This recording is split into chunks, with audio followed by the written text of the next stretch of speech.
যে কোনো পরীক্ষায় ভালো রেজাল্ট করার জন্যে, গোল্ডেন A+ এ গ্রেড পাওয়ার জন্যে ছোট্ট এই দোয়াটি পড়ে কলমের মধ্যে যদি ফু দিতে পারেন, পরীক্ষার মধ্যে আপনার কলম শুধু চলবে, কলম আর থামবে না, এবং আপনার মনের মধ্যেও কোনো ভয় ভীতি থাকবে না।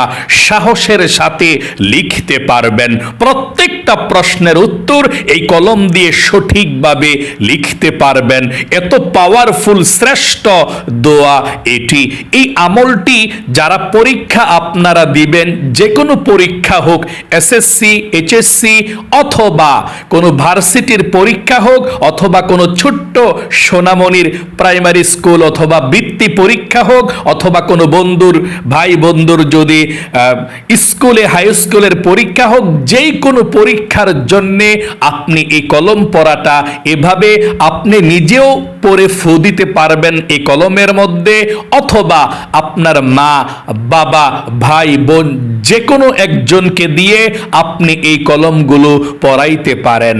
ও ভাই এবং মহিলা মা ও বোনেরা, আপনার সন্তান যদি ছোট হয়, না করতে পারে আমলটি, আপনারা মা বাবা হয়ে আপনি এই আমলটি করে এই কলমের মধ্যে আপনি ফু দিলেই চলবে ইনশাআল্লাহ। তাহলে অবশ্যই আপনারা মনোযোগ সহকারে শুনবেন এবং একদম সহজ আমলটি কিভাবে পড়ে কলমের উপর আপনি ফু দিবেন, আপনাকে নিয়ম কানুনটা জানতে হবে।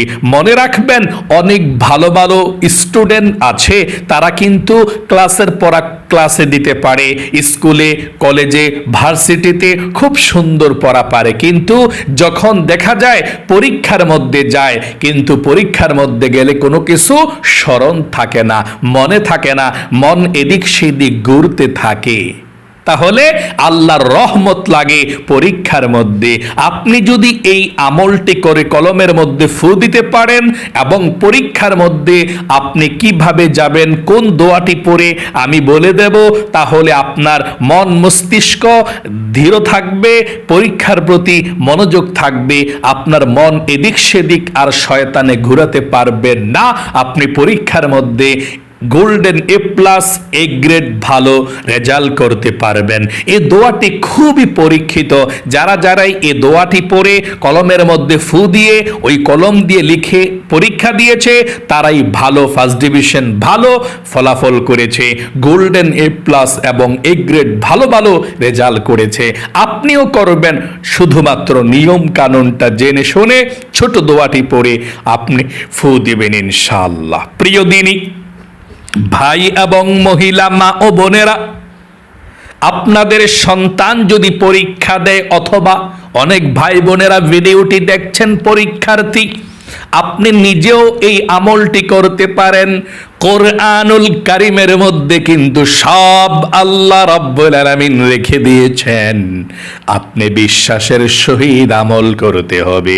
আল্লাহ রাব্বুল আলামিন পবিত্র কোরআনুল কারীমের মধ্যে বলেছেন, ওয়া নাযালনা আলাইকাল কিতাবা তিবয়ানাল লিকুল্লি শাই।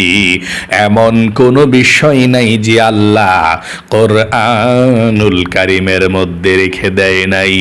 সকল সমস্যার সমাধান দিতে পারে আল কোরআন, সকল সমস্যার সমাধান দিতে পারে আল কোরআন। প্রিয় দিনী ভাই এবং মহিলা মা ও বোনেরা, আল্লাহর রহমত লাগে পরীক্ষা দিলে, বরকত লাগে, এই জন্য আপনাকে আমলটি করতে হবে। যিনি পরীক্ষা দিবেন আপনিও আমলটি করে কলমের মধ্যে ফু দিতে পারেন, অথবা মা বাবা যদি গার্জিয়ান আমলটি করে ফু দিতে পারে কলমটিতে, তাহলে চলবে ইনশাআল্লাহ। আমি নিয়ম কানুনটা আপনাদেরকে বলে দিচ্ছি, মনোযোগ সহকারে শুনবেন।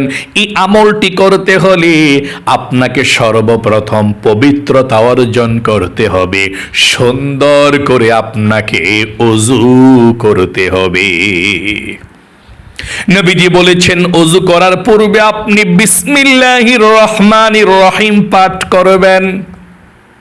কারণ অজুর শুরুতে যদি আপনি বিসমিল্লাহির রহমানির রহিম না পড়েন, আপনার অজুটা পরিপূর্ণ হবে না। আপনার অজুটা পরিপূর্ণ হওয়ার জন্যে আপনি বিসমিল্লাহির রহমানির রহিম বলে অজু শুরু করবেন। অজুটা সুন্দর করে করার পর, অজু করার পরে একবার কালেমাই শাহাদাত পাঠ করবেন। আল্লাহর নবীজি বলেছেন, একবার যদি আপনি কালেমাই শাহাদাত পাঠ করতে পারেন, তাহলে আল্লাহ রাব্বুল আলামিন 8 জান্নাতের দরজা আপনার জন্য খুলে দিবে। আপনি 8 জান্নাতের যেই কোনো জান্নাতের দরজা দিয়ে যেই কোনো জান্নাতে প্রবেশ করতে পারবেন। আল্লাহু আকবার। আপনি ওযু করার পরে একবার কালেমায়ে শাহাদাত এভাবে পাঠ করবেন, আমার সঙ্গে পড়ুন। আশহাদু আল্লা ইলাহা ইল্লাল্লাহু ওয়াহদাহু লা শারীকা লাহু ওয়া আশহাদু আন্না মুহাম্মাদান আবদুহু ওয়া রাসূলুহু। এভাবে আপনি কালেমায়ে শাহাদাতরা পাঠ করবেন। তারপরে আপনি পবিত্র একটি জায়গাতে বসে আপনাকে আমলটি করতে হবে। কলমগুলো সামনে রাখবেন এবং সেই পবিত্র জায়গার মধ্যে দাঁড়িয়ে 2 রাকাত প্রথমে নফল নামাজ পড়তে হবে। 2 রাকাত নফল নামাজ পড়বেন।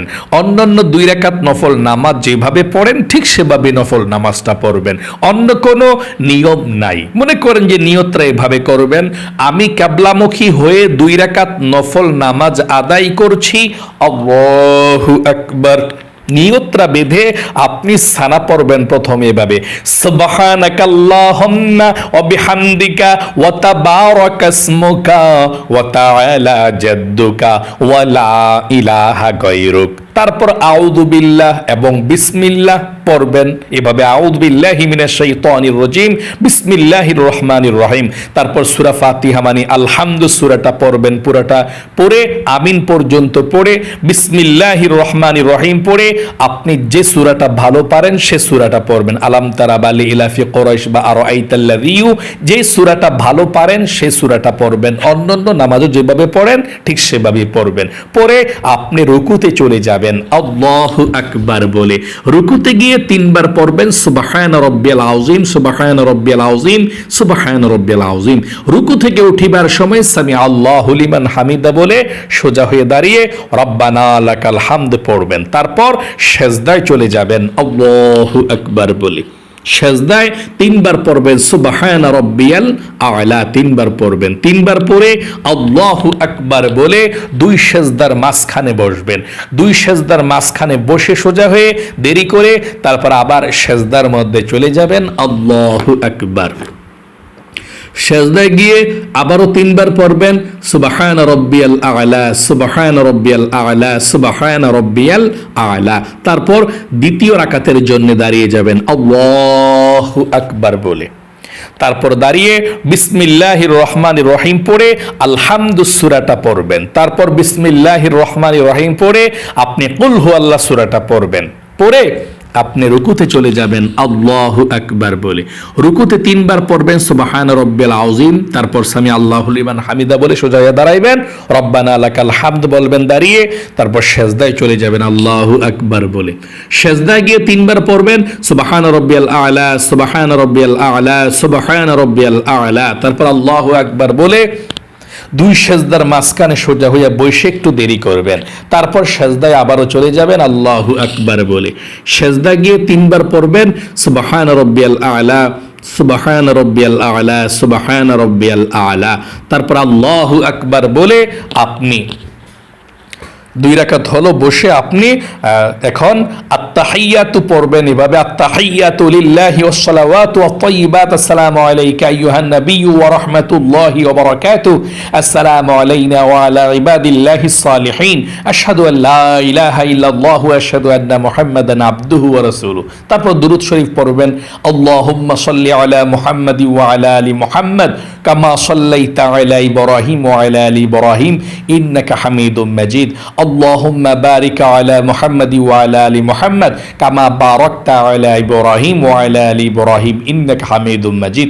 তারপর আল্লাহুম্মা ইন্নী যালামতু নাফসি যুলমান কাসীরা ওয়া লা ইয়াগফিরু যুনুবা ইল্লা আনতা ফাগফিরলি মাগফিরাতাম মিন ইনদিকা ওয়ারহামনি ইন্নাকা আনতাল গফুরুর রহিম, আসসালামু আলাইকুম ওয়া রাহমাতুল্লাহ, আসসালামু আলাইকুম ওয়া রাহমাতুল্লাহ।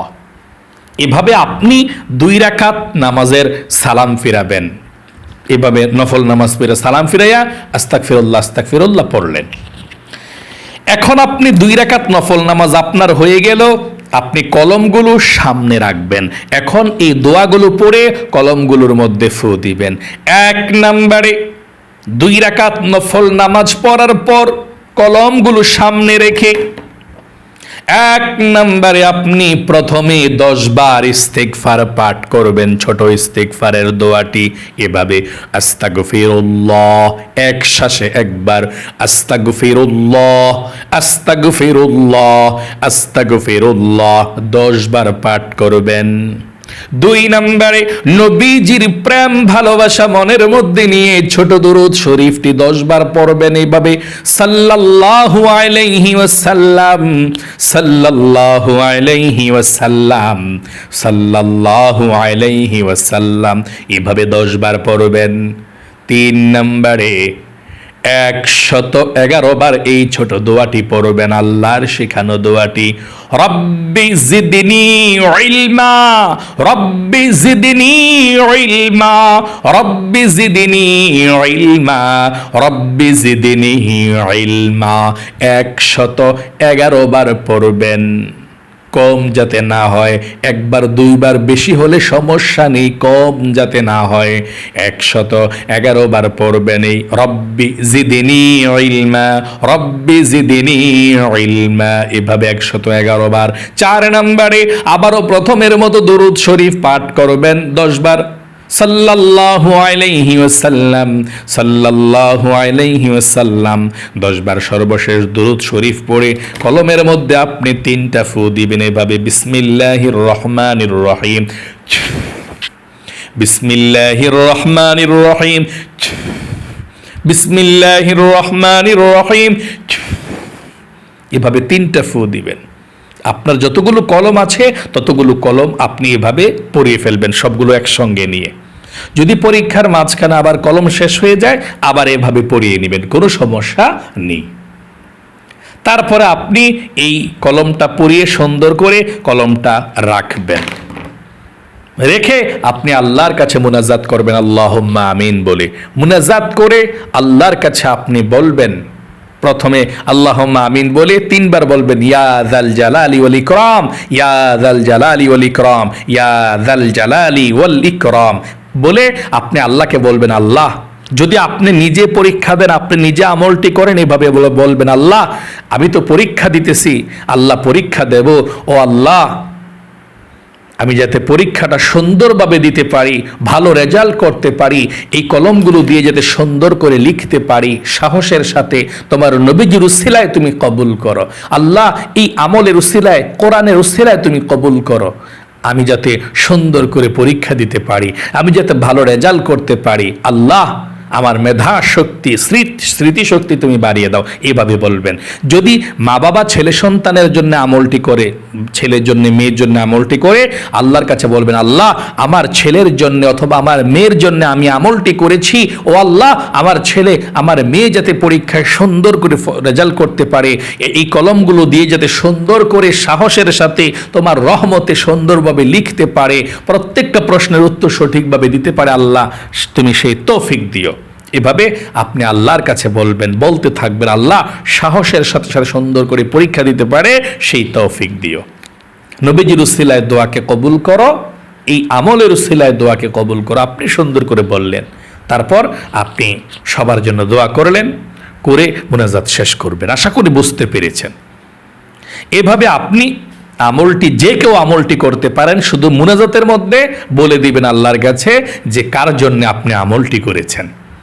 এখন এই আমলটি পরীক্ষার আগের দিন রাতেও করতে পারেন, পরীক্ষার দিন সকালেও করতে পারেন, বা পরীক্ষা 2-3টা চলে গিয়েছে তারপরও আপনি আমলটা করতে পারেন, কোনো সমস্যা নেই। আল্লাহ আপনাকে ভালো রাখুক। এবং আপনাদেরকে আরেকটি আমলের কথা বলে দিচ্ছি, আপনারা তো এই আমলটা করে রেখে দিবেন, পরীক্ষার মধ্যে কলমগুলো নিয়ে পরীক্ষা দিবেন, কিন্তু আপনি পরীক্ষার মধ্যে যাওয়ার আগে বাড়ি থেকে ওযু করে সুন্দর করে পবিত্র হয়ে আপনি ঘর থেকে বের হবেন, এবং ঘর থেকে বের হওয়ার সময় ছোট একটা দোয়া পড়ে বের হবেন। এটা সবচেয়ে ভালো হবে, কারণ আপনাদেরকে শয়তান ধোঁকা দিতে পারবে না। পরীক্ষার মধ্যে বসলে এদিক সেদিকের চিন্তা ভাবনা এসে পরীক্ষার প্রশ্নের উত্তরটাই মনে থাকে না অনেকের, শয়তান এদিক সেদিক মনটা নিয়ে দেয়, মনোযোগ থাকে না পরীক্ষায়। যদি এই দোয়াটা পড়ে ঘর থেকে বের হতে পারেন, ঘরে ফেরার আগ পর্যন্ত আল্লাহর ফেরেশতারা আপনাকে হেফাজত করবে, আপনার জন্যে আল্লাহর ফেরেশতারা দোয়া করবে, আপনার কোনো ক্ষতি করতে পারবে না, শয়তান এদিক সেদিক মনোযোগ ঘুরাতে পারবে না। কোন দোয়াটা? আপনি ওযু করে পরীক্ষাতে যাওয়ার আগে আপনার মা বাবা থেকে প্রথম দিন নিলেই চলবে, দোয়া নেবেন, দাদা দাদি থাকলে সবার কাছ থেকে দোয়া নেবেন। দোয়ার মাধ্যমে কিন্তু আল্লাহ ভাগ্য পরিবর্তন করে। সবার কাছে বলবেন বয়ে বিদায় নিয়ে যাওয়ার সময় আপনি বিসমিল্লাহি তাওয়াক্কালতু আলাল্লাহ লা হাওলা ওয়ালা কুওয়াতা ইল্লা বিল্লাহ, এটা পড়ে ঘর থেকে বের হইবেন। আবারও বলছি, এই দোয়াটা পড়ে বের হবেন, বিসমিল্লাহি তাওয়াক্কালতু আলাল্লাহ লা হাওলা ওয়ালা কুওয়াতা ইল্লা বিল্লাহ। তারপর পরীক্ষার মধ্যে গিয়ে যখন খাতা দিবে, খাতাটা দিলে সুন্দর করে আপনার রোল নাম্বার, রেজিস্ট্রেশন নাম্বার, ক্রমিক নাম্বার, তারপর সব কিছু আপনি সুন্দর করে পূরণ করবেন, বৃত্তগুলো বরট করবেন সুন্দর করে করে। যদি আপনি ওই বৃত্তগুলো সুন্দর করে বরট না করেন পরীক্ষার মধ্যে, এসএসসি, এইচএসসি অথবা ভার্সিটির পরীক্ষার মধ্যে, তাহলে কিন্তু আপনার সমস্যা হয়ে যাবে, আপনার খাতাই আর মিল পাবে না খুঁজে, আপনি তো পাস করবেনই না। এই জন্যে প্রথম পৃষ্ঠার যেই বৃত্তটি আছে সুন্দর করে বরট করবেন, এবং রেজিস্ট্রেশন নাম্বারটা সুন্দর করে যেভাবে দেওয়ার প্রয়োজন মাথা ঠান্ডা রেখে সুন্দর করে আপনি পূরণ করবেন। তারপরে যখন প্রশ্ন দিবে, প্রশ্নটা দেওয়ার পর সঙ্গে সঙ্গে লিখবেন না, প্রশ্নটা দেওয়ার পর আপনি প্রশ্নটা রেখে একবার দুরুদ শরীফ পড়বেন, নামাজের দুরুদরা, এই দুরুদরা, আল্লাহুম্মা সাল্লি আলা মুহাম্মাদি ওয়া আলা আলি মুহাম্মাদ কামা সাল্লাইতা على إبراهيم وعلى آل إبراهيم إنك حميد مجيد اللهم بارك على محمد وعلى آل محمد كما باركت على إبراهيم وعلى آل إبراهيم إنك حميد مجيد। তারপর আপনি প্রশ্নটা বিসমিল্লাহির রহমানির রহিম বলে প্রশ্নটা দেখবেন, সুন্দর করে প্রশ্নটা দেখে বুঝে তারপরে লিখবেন। লিখার শুরুতে পড়বেন বিসমিল্লাহির রহমানির রহিম বলে লেখা শুরু করবেন, এতটুকুই। এভাবে আপনি বুঝে শুনে পরীক্ষা দেবেন, ইনশাআল্লাহ আল্লাহর রহমত আপনার সঙ্গে থাকবে, ভয় ভীতি থাকবে না। আল্লাহ রহমত দিবে, আল্লাহ সাহস দিবে আপনাকে, ইনশাআল্লাহ। আল্লাহ ভালো রাখুক, আপনার জীবনকে সুন্দর করুক, আপনার পরীক্ষার মধ্যে কামিয়াবি দান করুক, ভালো রেজাল্ট যাতে করতে পারেন, প্রত্যেকটা প্রশ্নের উত্তর যাতে সঠিকভাবে দিতে পারেন, আল্লাহ সেই তৌফিক দিক। সকলে কমেন্ট বক্সের মধ্যে লিখবেন আমিন, এবং ভিডিওতে একটি লাইক দিয়ে দোয়াতে অংশগ্রহণ করবেন। যারা কমেন্ট বক্সের মধ্যে আমিন লিখে ভিডিওতে একটি লাইক দিয়ে দোয়াতে অংশগ্রহণ করেছেন, ও আল্লাহ তাদেরকে তুমি কবুল করো, মঞ্জুর করো, জীবনে একবার হইলেও মক্কা মদিনায় যাওয়ার তৌফিক দাও, ভালো রেজাল্ট করে এই দেশের জাতির খেদমত করতে পারে, সবার মা বাবার মুখে, শিক্ষকদের মুখে, গ্রামবাসীর মুখে হাসি ফুটাতে পারে, আল্লাহ সেই তৌফিক দান করে দাও, আমিন। আজ পর্যন্তই, আবারও অন্য কোনো ভিডিওতে দেখা হবে ইনশাআল্লাহ। সেই পর্যন্ত আপনাদের সকলের সুস্বাস্থ্য আল্লাহর কাছে কামনা করে আজ এখানে বিদায় নিচ্ছে। আসসালামু আলাইকুম ওয়া রাহমাতুল্লাহি ওয়া বারাকাতুহু।